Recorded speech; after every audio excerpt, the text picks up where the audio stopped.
ওই কিরে কার লগে যাইতেছে? চাচা দৌড় দিয়ে রিক্সাটা নামা তো লয়া তো মাল রে। এটা কেটা জিগা? এই খারাপ খারাপ খারাপ। আরে ভাই কিসে? আরে কিসে কি? বেটা তুই বাবিলা রিক্সা কর, তোর কত বড় কইছা তোরে মাইরে আজকে আমি হালিম। ওই রাগাই গিয়ার লইছে গাড়া আমি কথা কইতেছি। ওই তুই এলাকার মধ্যে মেরে লয়ে রিক্সা দিয়ে ঘুরতেছস, তুই কেটা? তোর পরিচয় কি? এই তুই তুই কি ভদ্রলোকের কে পড়েছে নাকি? তুই তুই করে কথা কয়?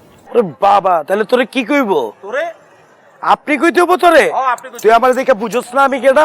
না হ্যাঁ না আমি তো সেই এলাকার রংবাজ, বুঝছস নাই? রংবাজ তোর এত বড় সাহস হইছে কেমনে? মানে আমগো মহল্লা পুরো রংবাজ।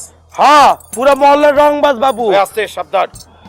বাবু বাবুর বাপ, হ্যাঁ আমি দুলাভাই, দুলাভাই এলাকার দুলাভাই।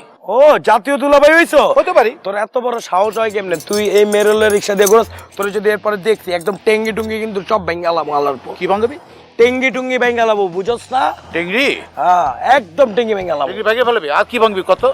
তোর একেবারে বটি বটি করে পিস পিস কইরা হ্যাঁ। তারপর কুত্তারে খাওয়াবো, বুঝছস নাই? আর তোরে কি খাওয়া জানোস?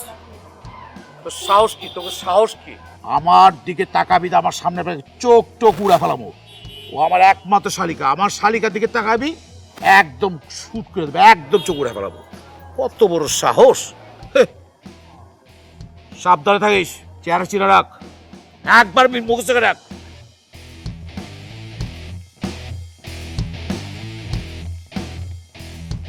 ওই এক গ্লাস ঠান্ডা লাগছিল, এবার মাথা গরম হয়ে গেছে। ওই পেটা তোরে কইছে আমি লাচ্ছি আনতে?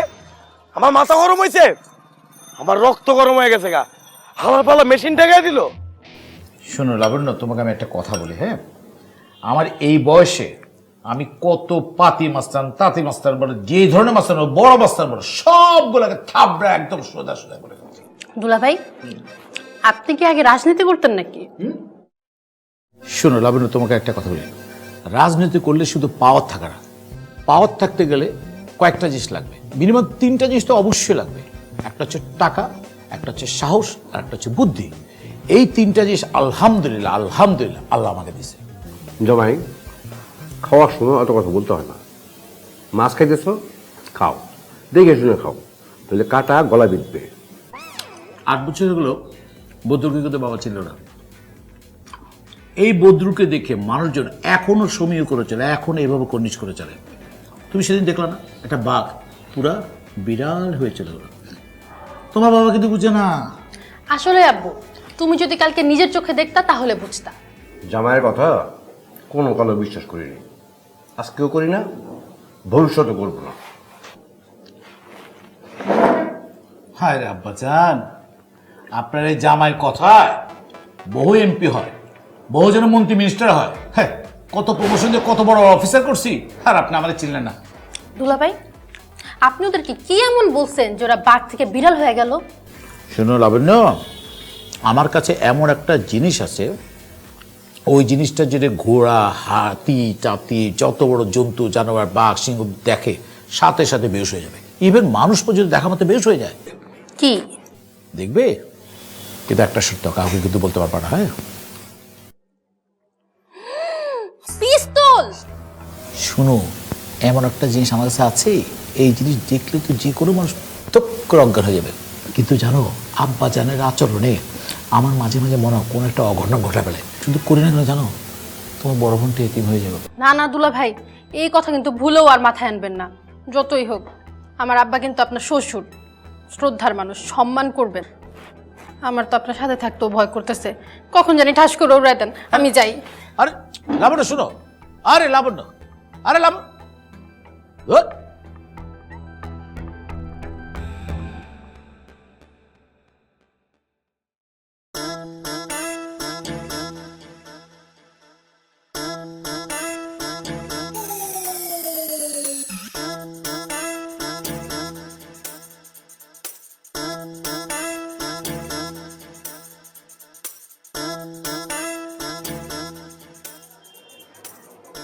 আজকে পরিবেশটা একটু অন্যরকম লাগতেছে, ঠান্ডা হাওয়া বইছে মেবি, না? আসসালামু আলাইকুম আপু, ভালো আছেন? ওয়ালাইকুম আসসালাম। জি আমি ভালো আছি। আমার দুলাভাই তো আপনাদের কথা জিজ্ঞেস করতেছিল যে তার শালাগুলা কচি কচি শালাগুলা কেমন আছে, রাস্তায় হাঁটতে কোনো সমস্যা হয়েছে নাকি আবার? দাঁড়াও না আপু, কোনো সমস্যা নেই আপু, একদম সবকিছু ঠিকঠাক। দুলাভাই কিন্তু খুবই ভালো মানুষ, ওনাকে আমরা প্রচন্ড শ্রদ্ধা করি। আপনি বলতে পারেন ওনাকে এক প্রকার গার্জিয়ান হিসেবে আমরা মানি এখন। আর আমি অলরেডি তারে আমার বাবা চালানে খারাপ করে দিয়েছি। আরে হয়েছে কি আপু, আমাদের চলাফেরাটা একটু উল্টাপাল্টা ছিল তো, আমরা আসলে বুঝতাম না, অনেক কিছু করে ফেলছি, মানে ডিসিপ্লিনে চলতাম না। এখন আসলে ডিসিপ্লিনে চলার চেষ্টা করি।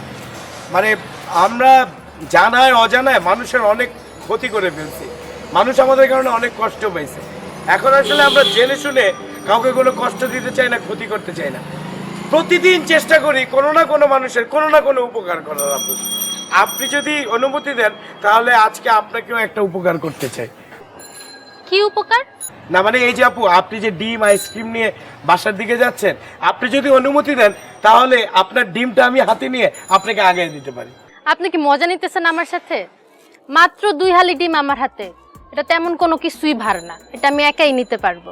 খুব বড় উপকার করবেন আপনি 2 হালি ডিম নিয়ে। লাগবে না, থ্যাংক ইউ। না আপু, মানে আমি বলতেছিলাম কি, আপনি ভুল করতেছেন।